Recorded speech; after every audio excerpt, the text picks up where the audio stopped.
I'm almost 35, an older, leftover woman.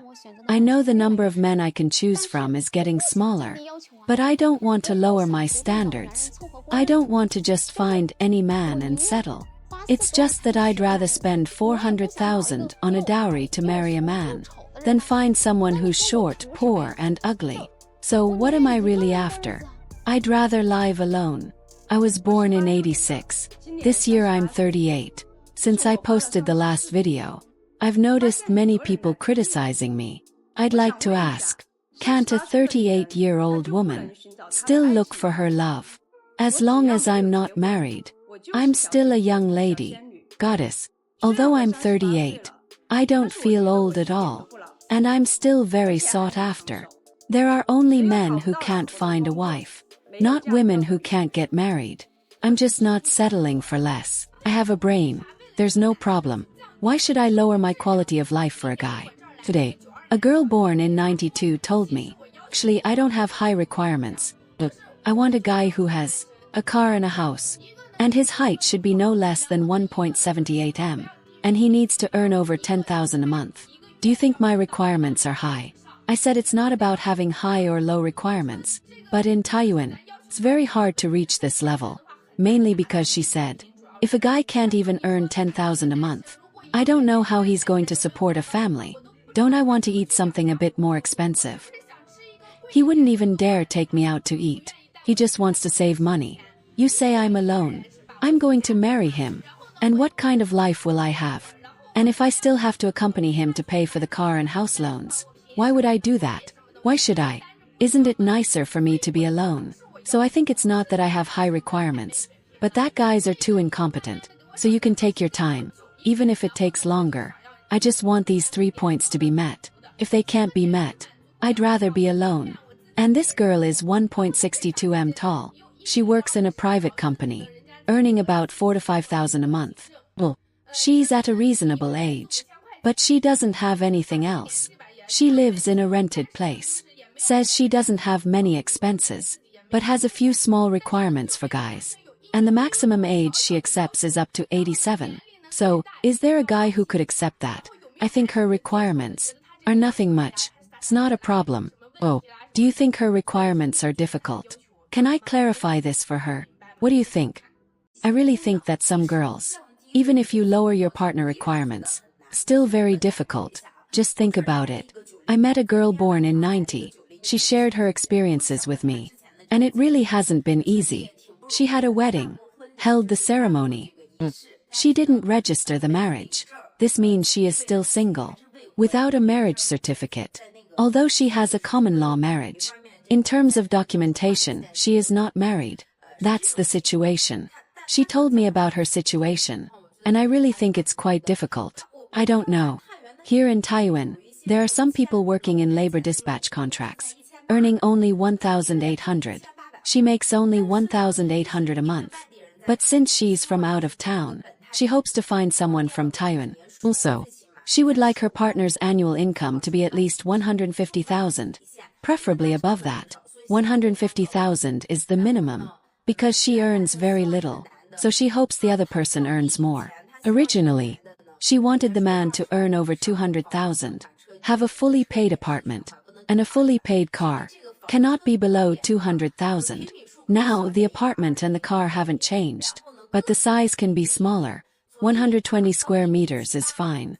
As for height, it can be a little lower, from 1.80 m to 1.78 m.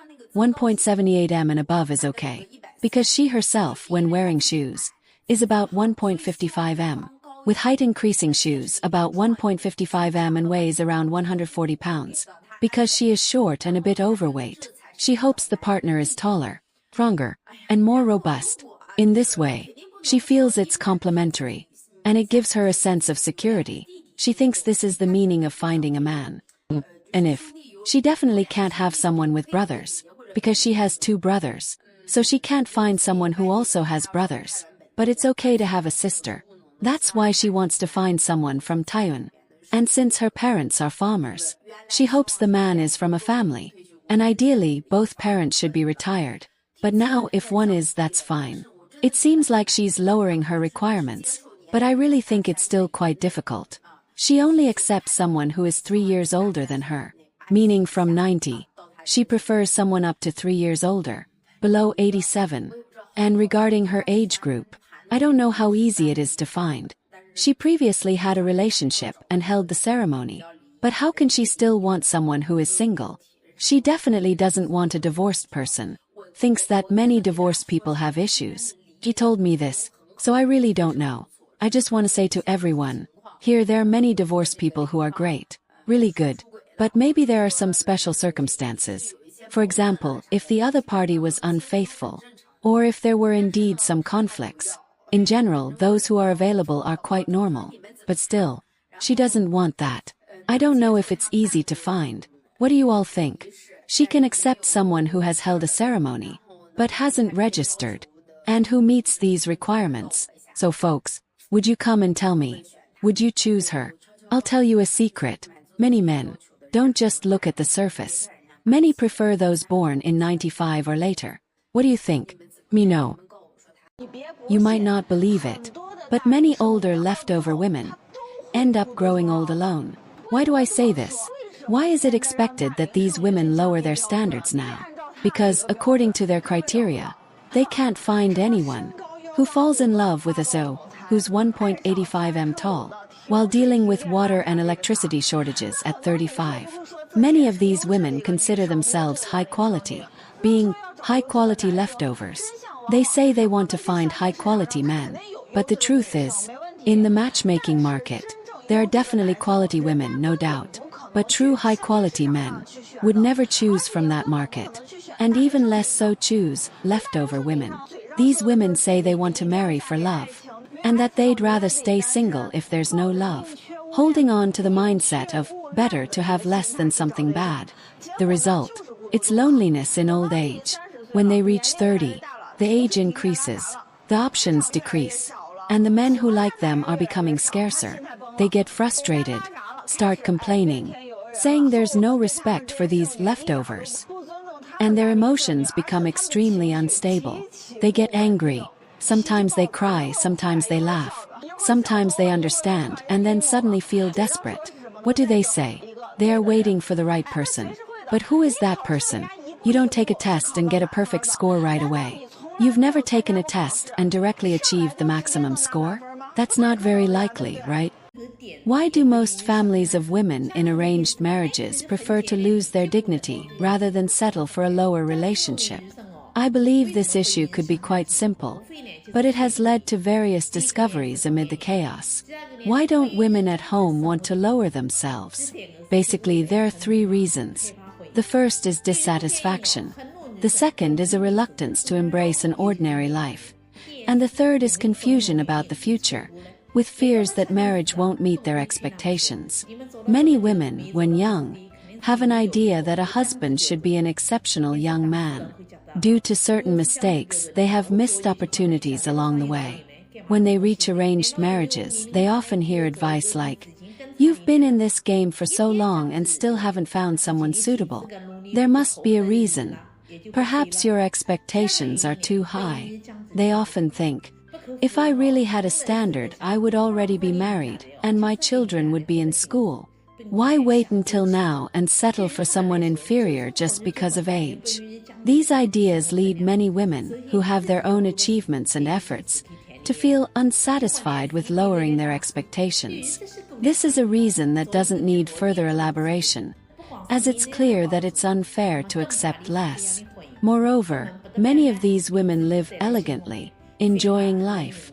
For them, even if they consider marriage, they are not willing to give up comfort in their lives. To feel at ease, they need to be sure that marriage will not degrade their quality of life. In the end, why do many older women feel fear? Not all single women are passive. Some are influenced by families with broad expectations and experiences that have instilled a fear of marriage. Unfortunately, some realize that marriage is not a battlefield but can drain their energy.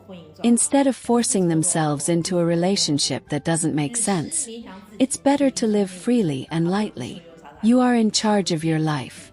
We are the protagonists of our story, regardless of age. We must always take responsibility for our choices. The contradiction for older women is that they want to get married but don't want to lower their standards.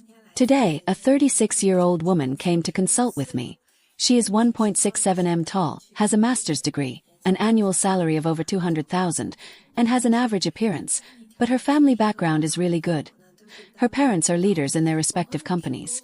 During our conversation, she mentioned that she feels she's not so young anymore and would like to get married before turning 40, so she can still have a child. Therefore, she has already lowered her expectations regarding men. I asked her what her requirements for a man were. She said that a regular bachelor's degree would be fine, a salary of at least $150,000, and that he should have a house in Baotou, even if it's not fully paid off because her family is indeed well off. She also wants the man to be around the same age. Then I said, "How do you think this man's overall conditions are inferior?" She replied, "Look, I have a master's degree and he only has a regular bachelor's degree. Isn't that a disadvantage for him?" I agreed and she continued, "I earn $200,000 and I haven't asked him to earn more than I do. Plus, I own my car and house in Baotou outright. My parents work in the public sector, and I haven't asked for any of that." Then I asked, "Given your conditions, don't your requirements seem not so high?" Everyone can judge that if we piece together this woman's requirements for a man, in comparison, they do seem rather low. But I asked everyone, if this man were taller than 1.75 m, had a higher degree, earned at least $150,000, owned a house in Baotou, even with some mortgage, and was around 36 or 37 years old, do you think he would choose this woman? The story of this 36-year-old woman leads us to reflect on the contradictions many women face. They want to get married, but don't want to lower their standards. The question remains, are these expectations aligned with what they can offer? You must be tired of seeing videos on this topic that seem to repeat the same thing. Many of these women live in a parallel universe, not realizing that values are different. What they have to offer isn't always what men are looking for when starting a family. At least the women we showcased in today's video are more demanding than usual, which makes it easier for Chinese men to choose. In my opinion, I prefer women who are clear about what they want, rather than those who claim to have low standards, but end up being the most demanding. What's your opinion on this topic? And don't forget to leave a like if you found the video interesting. Your participation is essential for more people to reflect on this issue. Until next time.